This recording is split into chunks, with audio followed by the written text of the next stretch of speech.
আজ হচ্ছে new Monday. তো আজকে আমরা 4টে অ্যাফার্মেশন শিখব বা 4টে অ্যাফার্মেশন অ্যাপ্লাই করব আমাদের জীবনে। কালকের ভিডিওটির সাথে এই ভিডিওটি লিঙ্কড।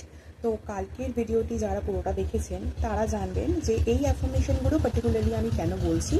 তো আজকে অন্য কোনো রিচুয়ালস নয়, শুধুমাত্র অ্যাফার্মেশন বলবো। বাংলাতে বলে দেবো যাদের বাংলা ভাষায় বা বাংলাতে কথা বলতে সুবিধা, বা আমরা যখন ঈশ্বরের কাছেও কিছু চাই, বা আমরা যখন ইমোশনাল থাকি, আবেগের কোনো কাজ করি, তখন কিন্তু আমরা যে আমাদের মাদার টাং বা মাতৃভাষা তার সাথেই বেশি কানেক্টেড ফিল করি।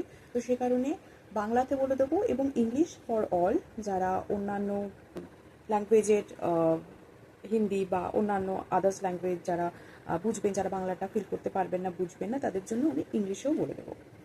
তো শুরু করছি। প্রথমত, পূর্বের কোনো অভিজ্ঞতার কারণে হওয়া সকল প্রকার নেতিবাচক শক্তিকে আমি আমার থেকে মুক্ত করছি।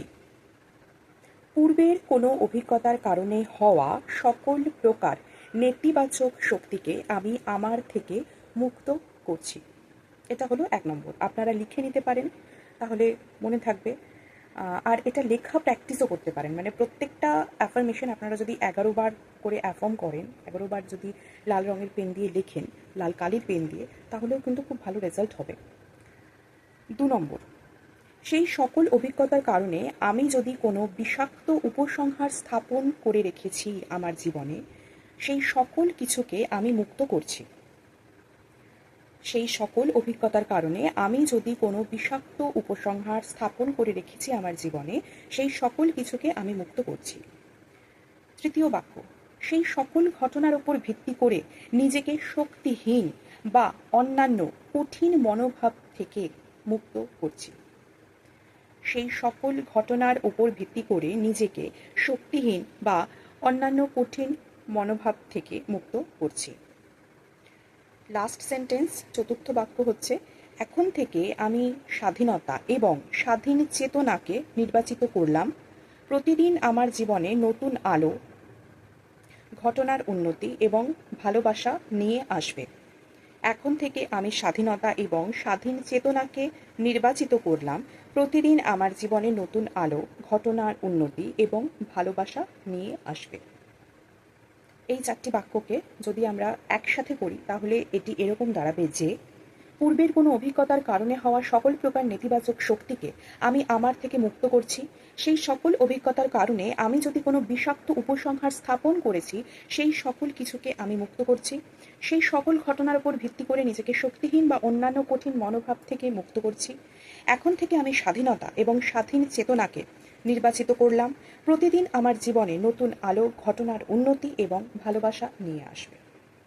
এবার অন্যান্য ল্যাঙ্গুয়েজ যারা চুজ করবেন বা ইংলিশ যারা চুজ করবেন তাদের জন্য এটি, যে ভিডিওটি আপনারা দেখছেন, এটি দেখতে দেখতে, শুনতে শুনতে আপনারা অনুভব করবেন, লিখবেন, এবং দেখা হয়ে গেলে যখন ফ্রি টাইম পাবেন, তখন আজকে যে কোনো সময় হতে পারে, আপনারা মেডিটেটিভ পোজে বসতে পারেন, ঈশ্বরের সামনে বসতে পারেন, একা বসতে পারেন, যেখানে আপনাদের মন শান্ত, হালকা অনুভব হচ্ছে সেখানে বসতে পারেন। শুয়ে শুয়ে এটা তো করা যাবে না, শুয়ে শুয়ে লেখা যায় না, বসে বসেই লিখতে হবে। তো আপনারা একটা সুন্দর যোগাতে বসে বা সুন্দরভাবে বসে আপনারা এগুলো অধ্যয়ন করবেন, এবং তেজপাতার যে রিচুয়ালটা আছে সেটা অবশ্যই করবেন। আপনারা ফ্রেশ তেজপাতা নেবেন, সেই তেজপাতার মধ্যে আপনারা ফ্রিডম লিখতে পারেন। আপনারা যদি আপনাদের মনে হচ্ছে ফিনান্সিয়াল ব্লকেজ রয়েছে লাইফে, তাহলে ফিন্যান্স লিখতে পারেন, প্রোগ্রেস লিখতে পারেন, আপনারা প্রসপেরিটি লিখতে পারেন, আপনারা মানি লিখতে পারেন, অ্যাবান্ডেন্স লিখতে পারেন। এরকম একটা তেজপাতাতে এক একটা শব্দ লেখাই ভালো, কিন্তু সবগুলো, যেমন আমি ফ্রিডম, ফিন্যান্স, এগুলো সব কিছুই বললাম, যদি আর্থিক অসঙ্গতি থাকছে, তাহলে সব শব্দগুলোই কিন্তু একটার সাথেই কানেক্টেড। আপনার মন, আপনার অবচেতন মন জানে যে আপনার কি ফিল হচ্ছে বা আপনি এক্স্যাক্টলি কি চাইছেন। এবার সেটাই আপনাকে ইউনিভার্সের কাছে ব্যক্ত করতে হবে, মেসেজ পৌঁছে দিতে হবে থ্রু এই যে লাল রং আর এই শব্দগুলোর দ্বারা। ওয়ার্ড ভাইব্রেশন যাবে, এবং তেজপাতাটা যখন আপনারা পোড়াবেন, আপনারা সাদা মোমবাতির আলোতে প্রজ্বলিত করবেন, পুড়িয়ে দেবেন। তেজপাতা থেকে যে ঘ্রাণটা বেরোবে, যে অ্যারোমাটা বেরোবে, সেটা আপনার শরীরে যাবে, আপনার নাসারন্ধ্র দিয়ে আপনার প্রতিটি কোষে কোষে মিশবে। আপনি তখন ভাববেন যে একটা পজিটিভ এনার্জি আপনার মধ্যে ফ্লো হচ্ছে, এটা আপনাকে অনুভব করতে হবে। এবং ধীরে ধীরে আপনার যা মনোবাঞ্ছা আছে সেটা পূরণ হবেই। যে অ্যাশটা পাবেন, যে ছাইটা পাবেন, যদি একটা পাতা পোড়াচ্ছেন তাহলে তো খুব একটা বেশি ছাই থাকবে না। যদি অনেকগুলো পাতা পোড়াচ্ছেন, যদি ছাই থাকছে, তাহলে আপনারা আগামীকাল সকালবেলাতে সূর্যোদয়ের সময়তে বা যখন আপনারা ঘুম থেকে উঠছেন, হ্যাঁ মানে সকালে 11টা-12টা আমি বলবো না, বাট একটু তাড়াতাড়ি ওঠার চেষ্টা করবেন এবং আপনারা সেটা পূর্ব দিকে মুখ করেই মানে ফু দিয়ে উড়িয়ে দেবেন। ঠিক আছে, কোনো ডাস্টবিনে বা নোংরা জায়গাতে ফেলবেন না। খুব ভালোভাবে আপনারা মেসেজ পৌঁছে দিচ্ছেন ইউনিভার্সের কাছে, তো ভালোভাবে ফোঁ দিয়ে উড়িয়ে দেবেন এবং এটাই মনে মনে ভাববেন যে আপনার মেসেজটি পৌঁছে যাবে এবং আপনার যে মনের ইচ্ছেগুলো রয়েছে সেগুলো পূর্ণ হয়ে যাবে। এবার আমি ইংলিশে 4টে সেন্টেন্স বলে দিচ্ছি। আপনারা যদি বাংলার সাথে কানেক্টেড হচ্ছেন তো করছে, আদারওয়াইজ আপনারা এই ইংলিশে 4টে সেন্টেন্স এইভাবেও কিন্তু আপনারা অ্যাফার্ম করতে পারেন। প্রথম সেন্টেন্স হচ্ছে, I release the negative energy from any difficult experiences of the past. I release the negative energy from any difficult experiences of the past. I let go of any toxic conclusion that I may have made as a result of those experiences. I let go of any toxic conclusion that I may have made as a result of those experiences.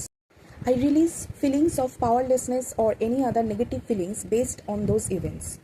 I release feelings of powerlessness or any other negative feelings based on those events. From now on, I choose freedom and self empowerment. Each day brings greater enlightenment, purpose, prosperity, and love. From now on, I choose freedom and self empowerment. Each day brings greater enlightenment, purpose, prosperity, and love. এই 4টে sentence আপনারা কিন্তু affirm করবেন। ভালো থাকুন, সুস্থ থাকুন এবং এই রিচুয়ালগুলো ফলো করুন। ছোট ছোট রিচুয়ালগুলোই কিন্তু আমাদের অবচেতন মনকে অনেক বেশি সংযত করে এবং দৃঢ় করে, প্রতিজ্ঞাবদ্ধ করে, আমাদের যে উইশগুলো রয়েছে সেগুলো ফুলফিল করতে হেল্প করে। এই ছোট ছোট রিচুয়ালস দ্বারা আপনারা কিন্তু পরবর্তীতে ডেফিনেটলি একটি ভালো ফিউচার পেতে পারেন। ভালো থাকবেন, ধন্যবাদ।